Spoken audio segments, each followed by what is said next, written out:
Kooti ensukulumu nga y'abalamuzi mwenda ng'ebadde ekulembeddwamu Ssaabalamuzi wa Uganda Dr. Flavia Nzeyija bakkiriza okusaba kw'omunnakibiina ekya National Peasants Party Robert Kasibante kwe yateekayo okujjayo omusango gwe yali yawaaba nga wakanya obuwanguzi bwa Pulezidenti Yoweri Kaguta Museveni mu kalulu akalungi ennaku z'omwezi 15 omwezi ogwa January omwaka guno. Abalamuzi basatu nga kwano kubaddeko Muzamiru Kibedi, Christopher Mandrama ne Ssaabalamuzi Dr. Flavia Nzeyija ebasomye ensala ya kkooti era nga bakkiriza Robert Kasibante okujjayo omusango ogw'ebyokulonda. Omulamuzi Christopher Mandrama ategeeza nti kkooti ekkiriza okusaba kwa Robert Kasibante kubanga n'obujulizi bwe yali aleeta mu kkooti bubadde tebumala kuyimirizawo omusango gwe, nga ne kkooti ne bwe yandimukkiriza okukebejja obumu obwaleetebwa okukozesebwa mu kulonda nga bwe yali asoose okusaba ensimbi ezeetaagisa abadde tazirina. Presidential election petition number 1 of 2026 and presidential election application number 1 of 2026. He further requests this court not to condemn him in the course occasioned by the withdrawal. Ensonga ey'okubiri kkooti kwesinzidde okukkiriza Kasibante okujjayo omusango guno y'okuba nti be yawawaabira okuli Pulezidenti Yoweri Kaguta Museveni akakiiko ak'ebyokulonda ne Ssaabawolereza wa gavumenti tebawakanyiza kusaba kwe okw'okujjayo omusango. Omulamuzi Muzamiru Kibedi era ategeezezza nti omusango gw'ebyokulonda ku kifo ky'obwa pulezidenti gwetaaga obudde n'okuŋŋanya obujulizi obuwera nga bw'atyo abawaaba emisango nga guno abadde amagezi okusooka okutunula emisango egyasooka okuwaabwa kumanya ebyetaagisa. To institute the petition or not.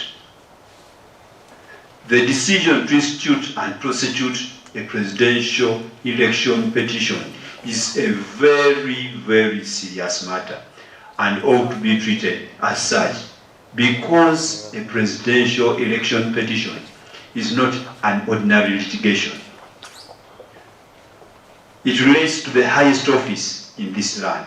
Abalamuzi munana bakkiriza buli luuyi okwekolera ku nsonga z'ensimbi esaasaanyiziddwa musango guno, wabula ye omulamuzi Christopher Mandrama ayawukanye ne banne ku nsonga eno bw'ategeeza nti omuwaabi aliire abawawaabirwa kubanga Paalamenti yakola etteeka ku nsonga eno okutangira emisango egy'okuteebereza.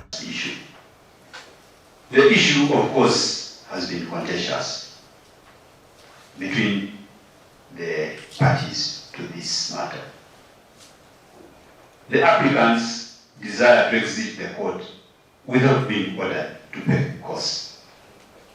On the other hand, the first and second respondents argue that they have incurred substantial costs. Ssaabalamuzi wa Uganda Dr. Flavia Nzeyija awumbyewumbye ensala ya kkooti n'akkiriza okusaba kwa Kasibante era n'anyweza obuwanguzi bwa Pulezidenti Museveni nga Pulezidenti wa Uganda omulonde. That the petition against the declared candidate Yoweri Kaguta Museveni having been withdrawn, he is conclusively taken to have been duly elected as the President of the Republic of Uganda. Munnamateeka wa NRM Enoch Barata asanyukidde ensala ya kkooti eno n'akinooganya nti okulonda okwakaggwa kwali kwa mazima n'obwenkanya. Kkooti tugisanyukidde ffe ng'ekibiina kya NRM ekyawangula akalulu kano nga kandidati waffe ow'ekitiibwa Yoweri Tibuhaburwa Kaguta Museveni nga yawangula n'obutundutundu 7 n'obutundutundu 65 ku buli 100. Barata yamulugunyiza ku kya kkooti okugaana okulagira Kasibante okubaliyirira. Ekirala baganye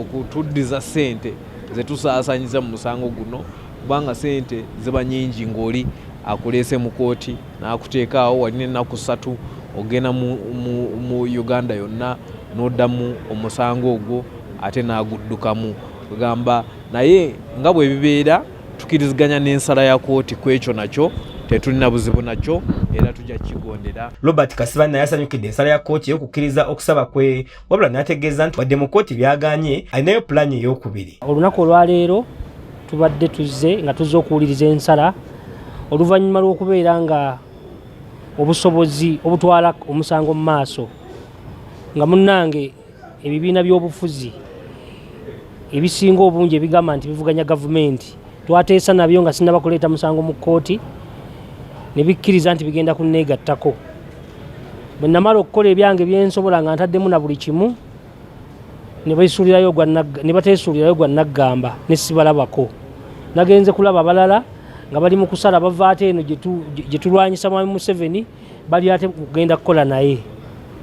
So ne tugamba kanjijeyo omusango tugende ku plan B. Mu kalulu akaliwo ng'ennaku z'omwezi 15 mwezi oguwedde, President Museveni yafuna obululu obukadde 7 n'emitwalo 94 mu 6 mu 772 ng'ono yalangirwa akakiiko ak'ebyokulonda ng'ennaku z'omwezi 17 omwezi gwe gumu nga Robert Kasibante yatwalayo omusango guno ng'awakanya obuwanguzi bwa Museveni yakwata kya 6 n'obululu emitwalo 3,134. Abalamuzi 9 abadde mu musango guno baddeko Dr. Flavian Nzeija, Pasenite Tuhayise, Mike Chibita, Elizabeth Musoke, Steven Musota, Christopher Madrama, Catherine Bamugemerere, Monica Mugenyi ne Muzamiru Kibedi. Zawedde Hindu yakusakidde eggulu lino ku KSTV.